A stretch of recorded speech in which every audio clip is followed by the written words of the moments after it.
बीमारी है वो इस्लाम से खारिज है, कुरान का मुनकिर है।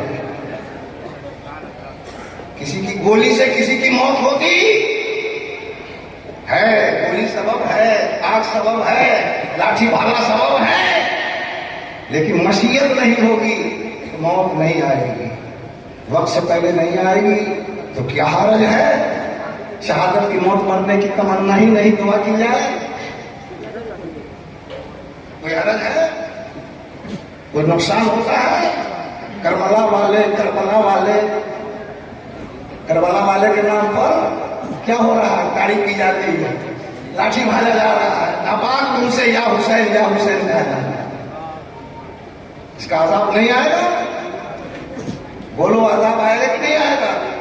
अरे शराबी के खिलाफ इमाम हुसैन लड़े हैं और शहीद हुए हैं, बदकार के खिलाफ इमाम हुसैन लड़े हैं, शहीद हुए हैं।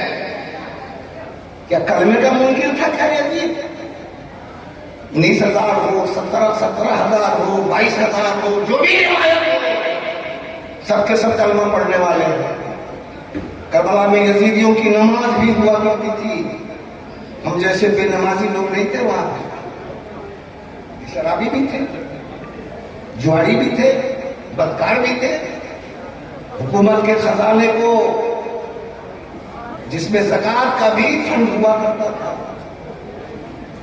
यजीद के हुक्मरान लोग, वज़रा लोग बेतरेक उसको गुनाहों में इस्तेमाल करते थे। जैसे कि आज हो रहा है, ज़कात के पैसों को लोग मिठाई मिलाकर लड्डू समझ रखा है, बरकत है इसमें, औलाद तबाह हो जाएगी यारो। ये ज़कात गरीबों का हक है, चोरों चुकारों का हक नहीं है। नस्लें तबाह हो जाएंगी ज़कात खाने वालों। सुनो, अगर यकीन नहीं आता है तो कुरान देखो, यकीन नहीं आता है तो हदीस के आईने में देखो। तो शहादत की मौत की तमन्ना करिए, यहां तो मौत भी याद नहीं आती है। मौत याद आती ना तो जिंदगी की कदर कीमत समझ में आ जाती है। मरने के बाद की जो जिंदगी है वही असल जिंदगी है, हमेशा की जिंदगी है, दायमी जिंदगी है।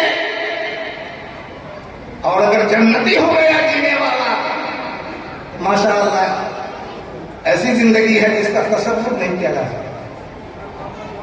गोश्त रोटी खाने वाली जिंदगी जिसमें धूप भी लगती है, ठंड भी लगती है, कम भी आता है, खुशी भी आती है। क्या दौलतमंद गमगीन नहीं होते? बड़े बड़े मनसब पे रहने वाले झमेलों में नहीं होते? अमीरों को बीमारी नहीं लगती? कौन सा दुख है? कमोबेश सबको नहीं होता है जिंदगी में, लेकिन क्या जन्नत में भी दुख है? क्या पखाना पेशाब करने का झमेला है कि नहीं? नहाने का झमेला है कि नहीं? बाल संवारने और बनाने का झमेला है कि नहीं? यारो, जन्नत में कोई झमेला नहीं है। यहाँ तो जिंदगी का एक हिस्सा, 1/3 हिस्सा सोने में गुजर जाता है। गुजरता है कि नहीं? जब आप सो जाते हैं, हम सो जाते हैं, कुछ एहसास रहता है कि मौलाना है, हाफिज है, मालदार है, मिनिस्टर है, प्राइम मिनिस्टर है, रहता है, बादशाह है, कोई एहसास नहीं। यारों, भाइयों, नौजवानों, जन्नत में नींद भी नहीं है। जन्नत में क्यों नहीं उस जन्नत की जिंदगी की ख्वाहिश होती? कुछ तो है जिसकी पर्दादारी है, कहीं तो निफाक छुपा हुआ है, कहीं तो निफाक छुपा हुआ है। और निफाक बड़ा खतरनाक मर्ज है, याद रखिए, कुफ्र से भी ज्यादा खतरनाक है। इसीलिए मुनाफिकों की सजा, इन्नल मुनाफिकीन फी दरकिल अस्फली मिनन नार, मुनाफिकीन जहन्नम के सबसे शदीद और तकलीफ के निचले तबके के अंदर रखा जाएगा। और मुनाफिकीन का कैरेक्टर क्या है? पूरे कुरान में मुनाफिकीन का चर्चा है, हर 2-4 औरत के बाद पूरे कुरान में मुनाफिकीन कभी भी सामने से नहीं डरा है। ये मैदानी जो लड़ाई है ना, खुले मुनकिरों से है। मुनाफिक कभी सामने से नहीं आया। रसूलुल्लाह के जमाने में भी यही कैरेक्टर रहा, सिद्दीक़ अकबर के जमाने में भी यही था, हजरत उमर के जमाने में सबकी पिटाई होती थी ना, तो ज्यादा शरारत नहीं कर पाया। फिर हजरत उस्मान के जमाने में मुनाफिकीन की साजिश से हजरत उस्मान की शहादत हो गई। और हम सीरत तारीख़ इस्लाम पेश कर रहे हैं, हजरत उस्मान की शहादत हो गई। मुनाफिकीन की साजिश से मौला अली अमीर मुआविया में 2 लड़ाइयाँ हो गई, 2 लड़ाइयाँ, 10,000 सहाबा शहीद हुए। हजरत आयशा में हजरत अली में 1 लड़ाई हो गई, एक हजरत अमीर मुआविया अली में 2 लड़ाई, दोनों मिलाकर ये मुनाफिकीन की साजिश थी कि करबला बरपा हुआ। हम उस जमाने से लेकर इस जमाने के मुनाफिकीन को गिनाएंगे, बहुत लंबा वक्त लगेगा। बस यूं समझो, कुफ्र इस्लाम के लिए कोई चैलेंज नहीं है। दुनिया में कुफ्र भी रहेगा, इस्लाम भी रहेगा, हक भी रहेगा, बातिल भी रहेगा, झूठ भी रहेगा, सच भी रहेगा। झूठ सच के लिए कोई चैलेंज नहीं है। दरअसल जो बीच का जो रास्ता है कि झूठ में भी है, सच में भी है, जिसको निफाक कहा जाता है, ये दरअसल चैलेंज है। मुसलमानों के लिए ये निफाक चैलेंज है। दिल का काफिर, जबान का मुसलमान है। ला इलाहा इल्लल्लाह वला इलाहा इल्लल्लाह कुरान पढ़ रहा हूं, न इधर न उधर, जिधर खीर उधर भी, जहां फायदा हो गया उधर चले गए। ऐसे मुनाफिकीन की फितने, साजिशें, चालबाजियां बड़ी बारीक होती है। आप नहीं जानोगे, जो कुरान को, पूरे कुरान को पढ़े हुआ है वो जानेगा।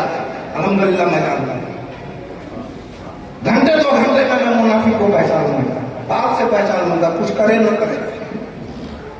अल्हम्दुलिल्लाह ये पहचान है हासिल।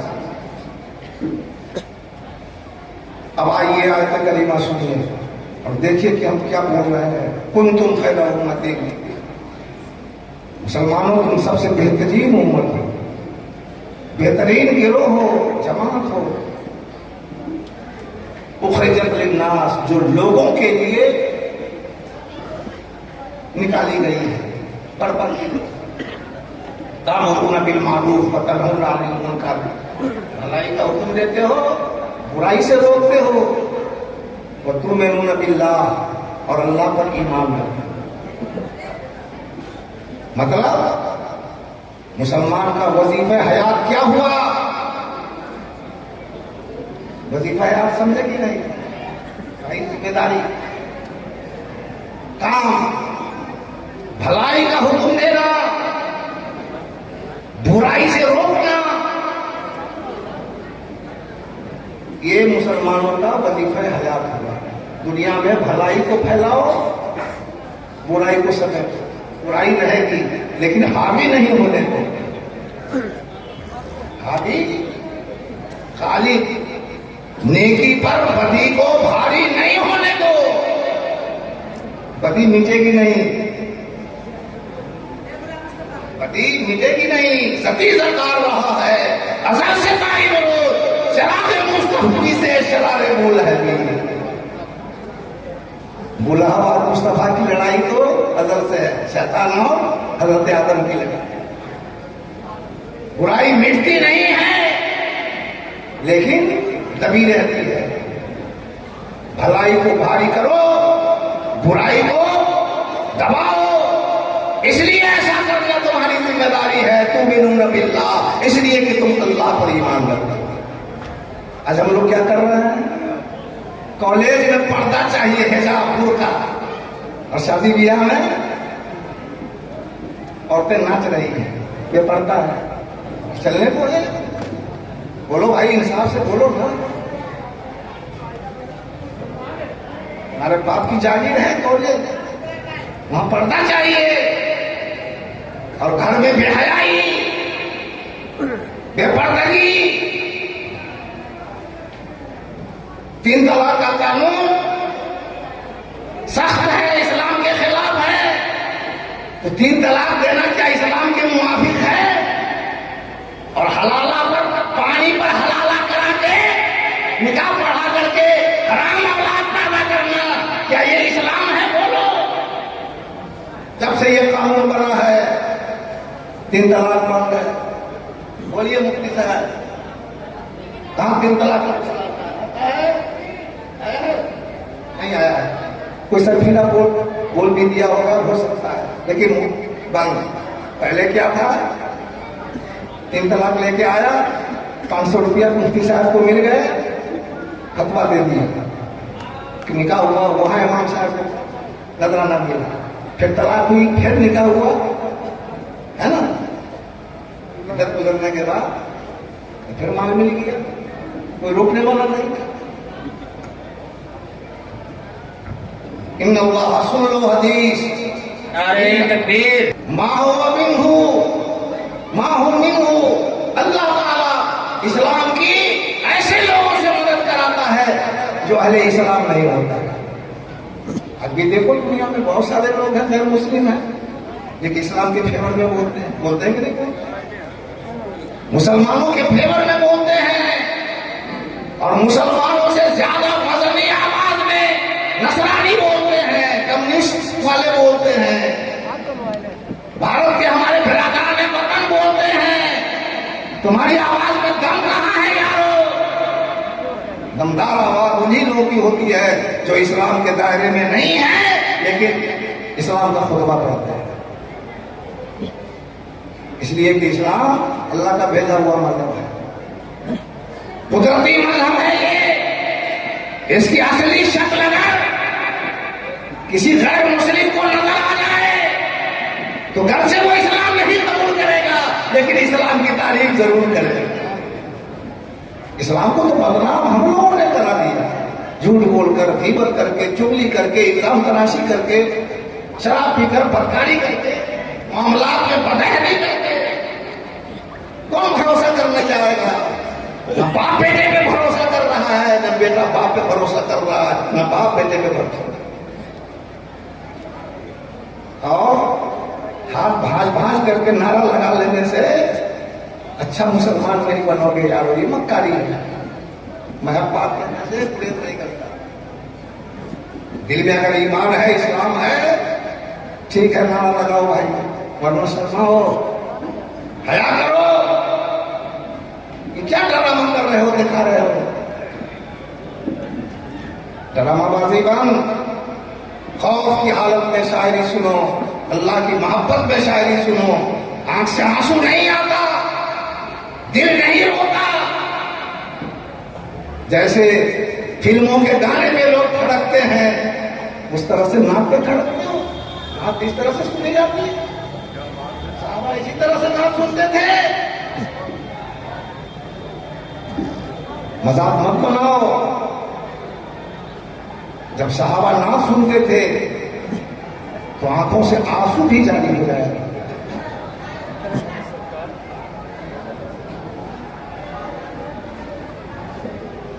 नमाज का पता ही नहीं, रोजा का पता ही नहीं।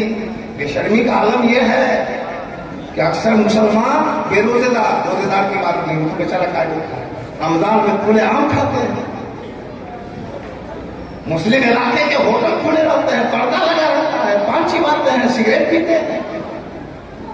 जबकि हुक्म यह है कि जो खुल्लम खाए तो इस्लामी निजाम कहता है कि उसे कत्ल कर दो।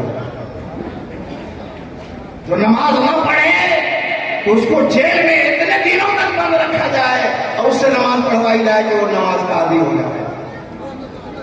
ये इस्लाम का कानून है। ये पर्सनल लॉ नहीं लोगे, ये पर्सनल लॉ नहीं है। काहे गवर्नमेंट से कहते हो कि नमाजियों को जेल में बंद करो? ये तो तुम्हारा वलीर पर्सनल लॉ है, खुसूसी कानून है। बेटी को हिस्सा दिया नहीं, और मुस्लिम पर्सनल लॉ तंजीम बनाया है मुल्क को मुल्क से चंदा वसूल करके पेट भरने के लिए। अब एक बात वाज़ेह हुई ना, हाजियों की फीस में 50,000 रुपये ये हज भवन वाले लोग, हज कमेटी वाले लोग लेते थे। काला बैग देने के लिए, पेट देने के लिए। सरकार ने इस जालसाजी को खत्म किया, 50,000 की फीस घटा दिया और कहा कि बैग और बेड वगैरह आप अपना ले लीजिए। 5,000 का सामान देता था, हिसाब 50,000 का। हमारे पास एक पार है, क्या गद्दारी है। हज के नाम पर लोग, मदरसे के नाम पर लोग किशोर, मस्जिद के नाम पर, मजार के नाम पर तो महालूट है यार। जितने पैसे मजारों पर उस पर खर्च होते हैं, अगर उन पैसों से तालीम का इंतजाम किया जाए तो मुसलमान का एक भी बच्चा और बच्ची चाहिए नहीं रहेगा। समझ गए? ये जलसा ही पर ठीक है, जलसा होना चाहिए, देखिए इतना जितना जो हो रहा है, वैसी तकरीर जैसी की हो रही है, वैसी शायरी जैसी की शायरी हो रही है।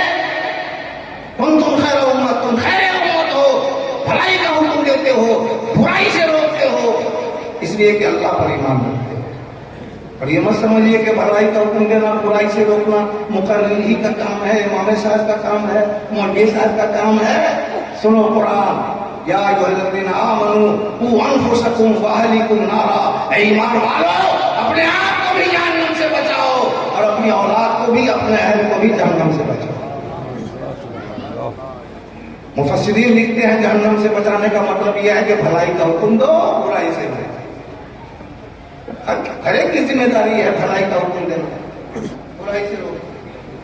अब आज के आम लोग इजमाली तौर पर कहेंगे नमाज पढ़ो, अपनी औलाद को, अपनी बीवी को। मौलाना कहेंगे कि भाई वजू ऐसे सही करो, वजू ऐसे करो, रुकू ऐसे करो, सजदा डिटेल से। कितने बाप हैं जो औलाद को नमाज पढ़ने का हुक्म देते हैं, खुद पढ़ते नहीं है, बेनमाजी है तो क्या हुक्म देंगे औलाद? कितने बाप हैं जो औलादों से रोजा रखने की बात करते हैं, खूब 5 बातें हैं, क्या क्या हुक्म देंगे? कितने बाप हैं जो औलाद को सच बोलने की तलकीन करते हैं, दिन रात, सैकड़ों नहीं 200-400, जब तक सोते नहीं हैं झूठ बोल जाते हैं, वो क्या सिखाएंगे कि सच बोलो? जब तक कि ये सब इस्लाहात नहीं होंगी ना, हिंदू मुस्लिम करने से आपके मसाइल नहीं हल होने के हैं, पार्टियां बदलने से मसाइल नहीं हल होंगे।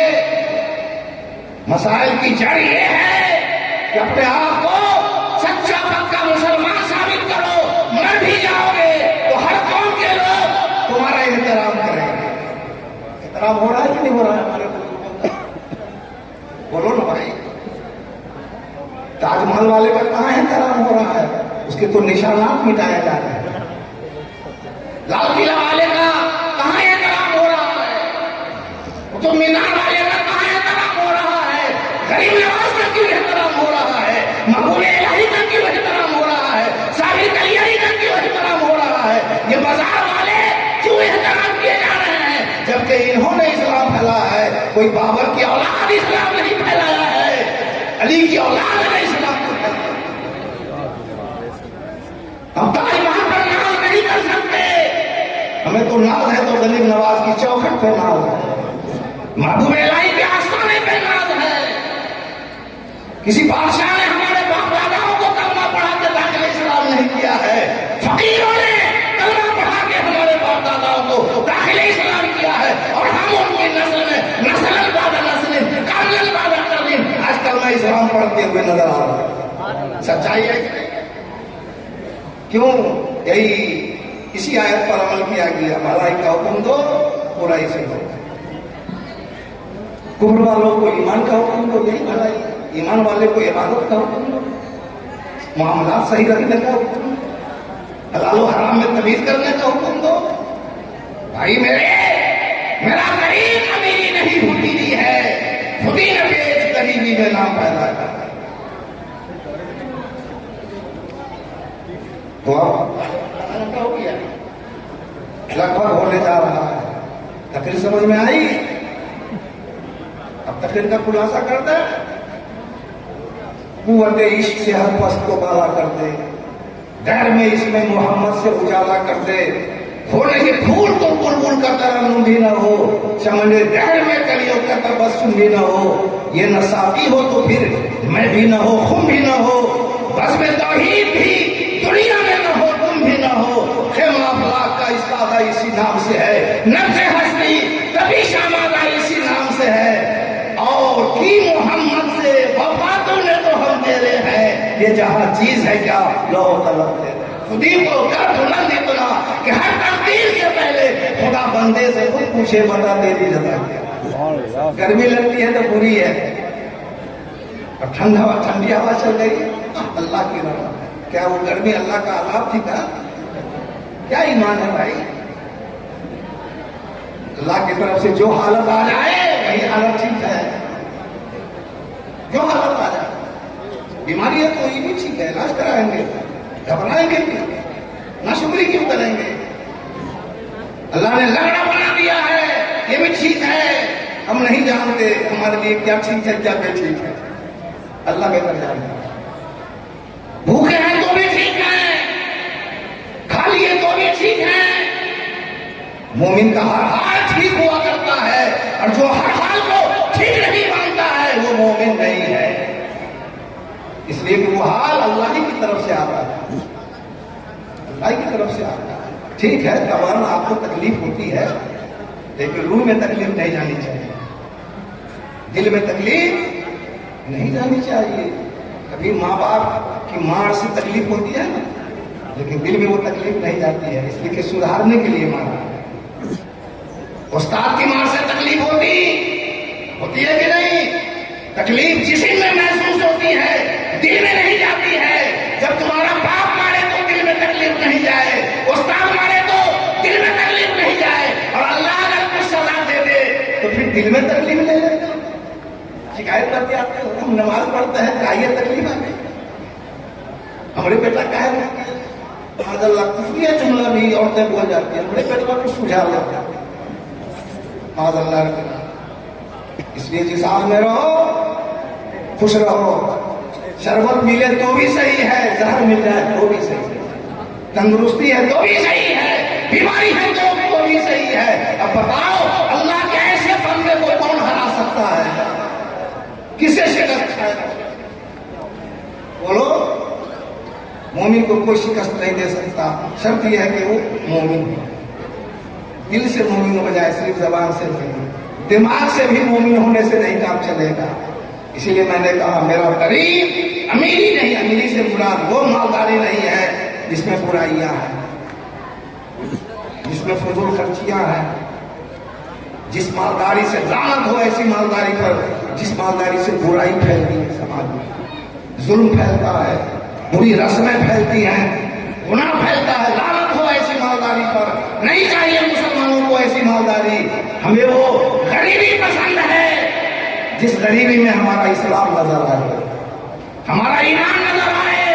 हो सकता है हमारे ईमान और इस्लाम को देखकर जो ईमान के दायरे से बाहर है उसको रोशनी मिल जाए, और मरते वक्त भी कलमा इस्लाम पढ़ के दाखिले इस्लाम हो जाए।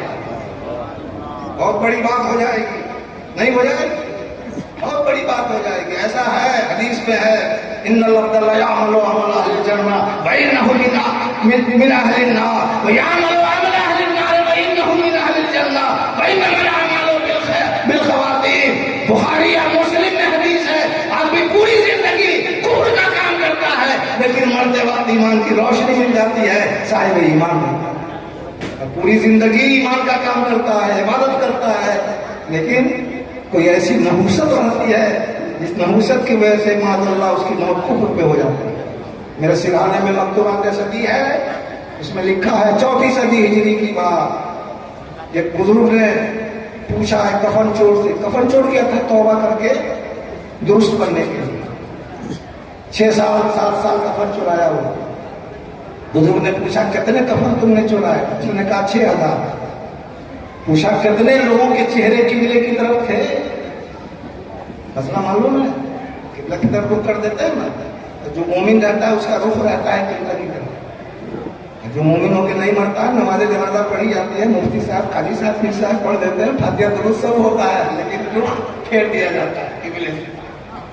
बुजुर्ग ने पूछा कितने लोगों के रुख किबले की तरफ थे? भाई कफन तो ताजा ही लाश का चुराया जाए, सड़ा गला लाश का कफन चुराया नहीं जाता।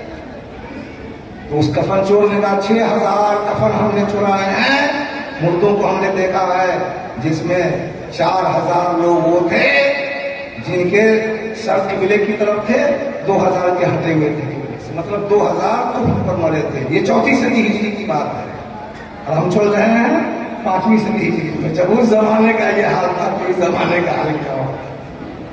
समझते हो कि मुफ्ती साहब ने नमाज़े जनाजा पढ़ दिया है, 10वां 20वां मदरसा के लड़के खत्म पर खत्म पढ़ रहे हैं, कुछ काम नहीं आएगा जब लोग किबले से फिर जाए। ये सच्चा वाकया है, देखा हुआ वाकया है, मुशाहिदे का वाकया है। इसलिए ईमान बचाने की फिक्र करो, जुल्म और जालिमों से दूर भागो, कम से कम दिल से नफरत करो, गुनाह और गुनाहगारों से इस तरह से नफरत न करो कि उसका इलाज भी नहीं हो, उसका इलाज भी। लेकिन अगर कोई इलाज नहीं करे, कराए, क्या करोगे? भागे। डॉक्टर तो बीमारी का इलाज करता है, अपने को महफूज करके सकता भी है, छूता भी है, लेकिन कोई इलाज नहीं कराए, डॉक्टरे को लतिया दे, क्या करेगा?